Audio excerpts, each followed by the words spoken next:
नमस्कार, मैं हूं परिवेश वात्स्यायन। राजनांदगांव में इस वक्त मैं मौजूद हूं। मुख्यमंत्री जी का भेंट मुलाकात कार्यक्रम सफ़र जारी है। मुख्यमंत्री जी कहा यह जा रहा है कि मैं देखा पिछले 3 घंटे में आपको 50 लोगों से तकरीबन मैंने देखा संवाद करते। क्या कहेंगे? देखिए, ये विभिन्न जो योजनाएं हैं और हितग्राहियों से मैं बात करता हूँ तो उसको लाभ मिला कि नहीं मिला, उसमें क्या परेशानी आ रही है, और यदि परेशानी है तो तत्काल उसके अधिकारी साथ में रहते हैं, तत्काल निर्देश होता है। सर, एक बड़ा दिलचस्प चीज़ मैंने देखा कि आमतौर पे जनता है, इनको पता नहीं होता है कि योजनाएं किस राज्य सरकार की योजनाएं या केंद्र सरकार की।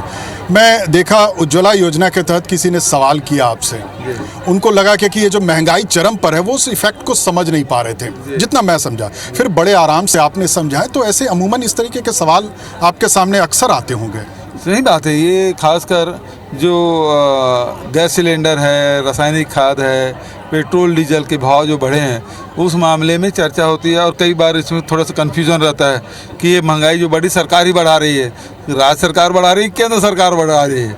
बहुत लोग जानते हैं और सवाल पूछने वाले भी जानते हैं, लेकिन वो मज़ा लेते हैं, आनंद लेते हैं। तो इस प्रकार से भी कई बार होता है। वो जानते ज़रूर हैं, ऐसा नहीं है कि कौन सी योजना है। जैसे अभी हम लोग मजदूरों के, श्रमिकों के लिए हम योजना बनाई, 7,000 रुपये दे रहे हैं।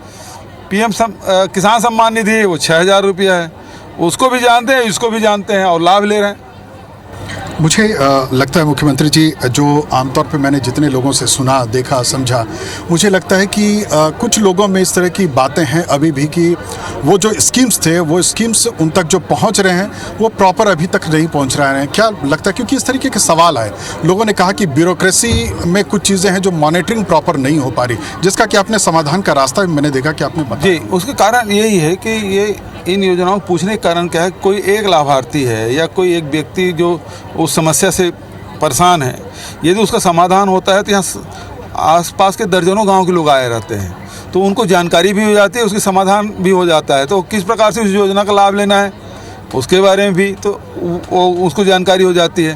तो बहुत सारी योजना है जिसकी जानकारी नहीं होती, तो इस माध्यम से भी प्रचार प्रसार हो रहा है। 4 साल पूरे हो गए, मैं देख रहा हूँ कि जो आपके जो कई सारे ड्रीम प्रोजेक्ट थे वो अब पूरे होते दिख रहे हैं, क्योंकि उस तरह की शिकायतें अब नहीं आ रही हैं। जी, उसका कारण ये है कि हमारे जनप्रतिनिधि, हमारे अधिकारी, जो मैदान में पदस्थ हमारे कर्मचारी, सब लोगों ने अच्छा काम किया, उसके कारण से ये संभव हो पाया। आगे क्योंकि अब जो है वो चुनावी साल एक तरीके पे मैं देख भी रहा हूँ कि जिस तरीके से जितना फास्ट मूवमेंट है आपका, तकरीबन 3 घंटे में 50 लोगों से मिलना, मैं समझ सकता हूँ बहुत हेक्टिक शेड्यूल रहता है आपका। बावजूद इसके लगता है कि अब चुनावी साल में वो सारी चीज़ें आप धीरे धीरे खींचते जाएंगे। देखिए, हमने तो मई में शुरू किया था, 4 मई से शुरू किया था, तब तो कोई चुनाव था नहीं। लेकिन ये कार्यक्रम इतना सफल कार्यक्रम है और सब लोग इससे जुड़ना चाहते हैं और इसका लाभ अपने जो योजनाओं का लाभ लिए हैं उसको व्यक्त भी करना चाहते हैं सबके सामने माइक में। तो इस योजना की सफल भी है, और अभी अब आधे विधानसभा हमने कंप्लीट कर लिया, अब आधे और बचे हैं, उसमें भी जाएंगे। नहीं, एक चीज़ के लिए तो मैं आपको बधाई दूंगा। मैंने पूरे देश भर में कोई ऐसा राज्य नहीं, पहला राज्य है आपका जहां ये कहा जाता है कि चिट फंड के घोटाले के जो आरोपी हैं उनसे आप पैसे निकाल करके जनता तक पहुंचा देते हैं। जी, और ये बड़ी सफल योजना है आपकी। जी, ये राजनांदगांव जिले से ही हमसे शुरुआत हुई है, और अभी तक के 19,000 जो हितग्राही हैं उसको 15 करोड़ रुपये यहीं वापस किए हैं, और बिलासपुर में, रायपुर में, धमतरी में, यहाँ भी हमने वापस कराया है। लेकिन इसको पूरे क्योंकि इसमें कोर्ट भी इन्वॉल्व है, बिना न्यायालय के आदेश के बिना हम कुर्क नहीं कर सकते, तो सारी प्रक्रिया करने में थोड़ा सा समय लगता है। लेकिन ये देश में पहला ये योजना है जिसको हम क्रियान्वित कर रहे हैं, और जिसको डूबा हुआ पैसा है वो वापस दिला रहे हैं। जो लोग ये उम्मीद कर छोड़ चुके थे कि पैसा हमारा तो डूब गया, लेकिन वो पैसा मिल रहा है। अब थोड़ा सा इससे हटके भी थोड़ी राजनीति, क्योंकि सामने अभी भानु प्रतापपुर का उपचुनाव हो रहा है, क्या लगता है? भानु प्रतापपुर में अब मुझे विश्वास है कि वहाँ हम जीतेंगे और भारी बहुमत से जीतेंगे। एक तरफ आप बोल रहे हैं कि आपका काम जवाब दे रहा है वहाँ, लेकिन बीजेपी किसी और तरीके से बता रही है क्या कि नहीं, वहाँ पर आदिवासियों को लेकर के हम आगे हैं और हमारी पकड़ वहाँ मौजूद है। हालांकि अभी जो नए प्रभारी बने हैं उन्होंने सीधा कह दिया कि परमानेंट सत्ता में हम वापसी की तैयारी कर रहे हैं। देखिए, ये कहने के लिए कह दें अलग बात है, लेकिन धरातल में बात ये है कि आदिवासियों के विश्वास तो पहले खो चुके थे। चाहे वो पेशा का मामला में हो, चाहे फॉरेस्ट राइट एक्ट का मामला हो, चाहे आदिवासियों की ज़मीन पिछले सरकार में खूब उसे लूटा गया। और दूसरी बात यह है कि आदिवासियों को नक्सली बता कर जेल में ठूसा गया। इस बात को आदिवासी भूले नहीं हैं। ये दर्द है लोगों के अंदर, दर्द बहुत है। और अब सारी सुविधाएं, शासन की योजनाओं का लाभ मिल रहा है, आर्थिक स्थिति में सुधार हो रहा है, और उसके शैक्षणिक में, स्वास्थ्य में, और उसके साथ साथ सांस्कृतिक, जो उसके चाहे गोटुल की बात करें, चाहे देवगुड़ी की बात करें, तो वो भी सब काम बस्तर सरगुजा इलाके में अनुसूचित क्षेत्र में हमने काम किया है।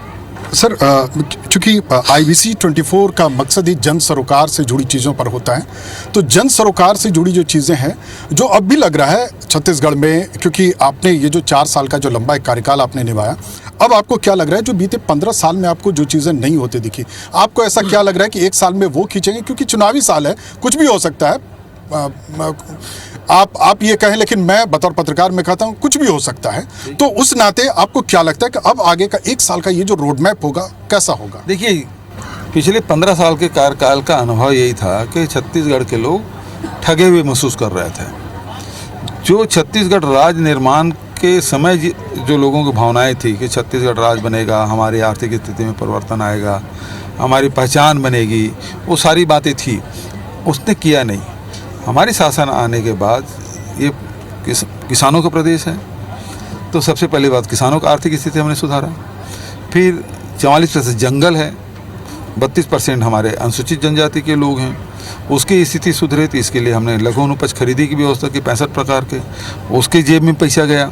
उसी प्रकार से मवेशी समस्या बन गई थी जी, उसका भी समाधान हमने ढूंढा। पैरादान कर रहे हैं, आपने देखा किस प्रकार से लोग पैरादान कर रहे हैं, गौठान में मवेशी रख रहे हैं, गोबर बेच रहे हैं और वर्मी कंपोस्ट बना के पैसा कमा रहे हैं। तो महिलाओं का जो है वो आत्मविश्वास झलकता है अब छत्तीसगढ़ के महिलाओं में कि वो आर्थिक रूप से स्वावलंबी बने हैं।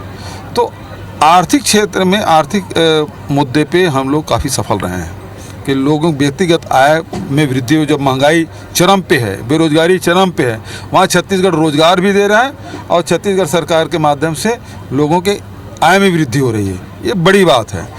उसी प्रकार शिक्षा और स्वास्थ्य, इसमें भी हाट बाजार क्लिनिक योजना का लाभ सब लोग ले रहे हैं। स्वामी आत्मानंद अंग्रेजी स्कूल, उसके माध्यम से जो मिडिल क्लास है, लोअर क्लास है, किसान है, गरीब है, वो भी अपने बच्चों को अंग्रेजी स्कूल पढ़ा रहे हैं। और उससे बढ़ के बात है सांस्कृतिक जो पहचान हमारी छत्तीसगढ़ की रही है, उस दिशा में हम लोगों ने काम किया है। तो देश में अब छत्तीसगढ़ वर्सेस गुजरात मॉडल काम करेगा? बिल्कुल, तुलना कर लें, गुजरात के मॉडल को तो देख रहे हैं, GST लागू हो गया, नोटबंदी लागू हो गया, लॉकडाउन हुआ, लोग बेरोजगारी अब चरम पे है, महंगाई चरम पे है, ये गुजरात मॉडल है। छत्तीसगढ़ मॉडल ये है कि यहाँ लोगों के आय में वृद्धि हुई है, आप देख लीजिए। प्रधानमंत्री जी ने भरी सभा में संसद में कहा कि मनरेगा जो है ये कांग्रेस के भ्रष्टाचार का प्रतीक है और इसे मैं जिंदा रखूंगा। मुझे याद है गोधरा में जिस हिंदुत्व के चेहरे को लेकर के बीजेपी ने खड़ा किया था, वो चेहरा था अशोक मोची। मैं अभी देखा अशोक मोची को, देखा एक बेचारा गरीब सा पड़ा हुआ, वो अक्सर सवाल कर रहा है कि मुझसे कोई मिलने नहीं आता, मुझे कोई नहीं मिला। ये दो एकदम से कंट्राडिक्ट चीज़ है। एक तरफ कांग्रेस का कहती है, बीजेपी क्या कि वो भ्रष्टाचार का प्रतीक है, एक तरफ जो चेहरा जिसे बनाया था वो आज सड़क पर है। मुझे याद है प्रधानमंत्री जी ने जो लोकसभा में कहा था, वो उन्होंने कहा था मनरेगा कांग्रेस के असफलताओं का प्रतीक है और इसे बंद नहीं होने दूंगा। उस समय चाहे वो किसी भावना से उसको ज़िंदा रखा, लेकिन वही जो मनरेगा है वो जब लॉकडाउन किए तो करोड़ों करोड़ों भारतीयों का वो आय का एक जरिया बना। छत्तीसगढ़ में अकेले 26 लाख परिवारों को रोज़गार मिला है मनरेगा के माध्यम से। जब लोगों के हाथ से काम छीन गया था, करोड़ों लोग जब बेरोजगार हुए थे, तो मनरेगा ने संभाला, उसके घर में पैसा पहुंचा। और दूसरी बात ये है कि भारतीय जनता पार्टी जिस प्रकार से, क्या नाम बताया उसका, जो गुजरात का गोधरा, अशोक के जो दर्द है, मैंने भी ट्विटर मतलब इसमें सोशल मीडिया में देखा है जी। और इसका अर्थ यही है कि भारतीय जनता पार्टी उपयोग करती है और उसके बाद फेंक देती है। तो यूज़ एंड थ्रो जो पॉलिसी है उसकी दिखाई देती है। तो ये इस प्रकार के लोग अब धीरे धीरे लोग भारतीय जनता पार्टी पहचानने लगे हैं। भारत जोड़ो यात्रा को लेकर के कहा जा रहा है कि मध्य प्रदेश से कई लोग जा रहे हैं, छत्तीसगढ़ से लोग इतने नहीं जा रहे हैं, ऐसा क्यों? हमारी ड्यूटी लगी है, 25, 26, 27 तारीख को जाएंगे, सारे लोग यहाँ जाएंगे। इसके अलावा अगर मैं बात करूं छत्तीसगढ़ में, क्योंकि नए प्रभारी आए हैं, बड़ी सारी चुनौती आपके सामने पेश कर रहे हैं। उन्होंने 2 बड़े कार्यक्रम पेश किए, वो कार्यक्रम, उस तरीके के कार्यक्रम सड़क पर अभी तक कांग्रेस की तरफ से नहीं दिखे। एक अकेला वन मैन आर्मी की तरह आप सड़क पर उतरते हैं और आप सड़क पर उतर करके लोगों के बीच भेंट मुलाकात भी करते हैं।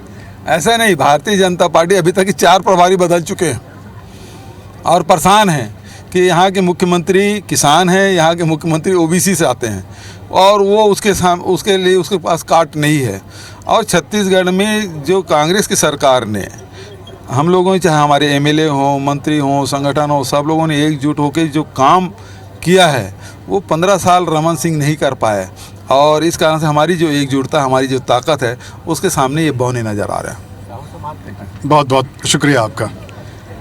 ढेर सारे सवालों का मुख्यमंत्री भूपेश बघेल साहब ने जवाब दिया, लेकिन सवाल ये भी है कि भेंट मुलाकात के साथ क्या जन सरोकार से जुड़ी चीज़ें या राजनीति को लेकर के भी जो सवाल होते हैं कि ये चुनावी साल है इसलिए राजनीति का भी दौर हो रहा है, उस सवाल का जवाब भी जनता 1 साल बाद देगी। सहयोगी कैमरा पर्सन अजय गुर्जर के साथ परिवेश वात्स्यायन, IBC 24, राजनांदगांव।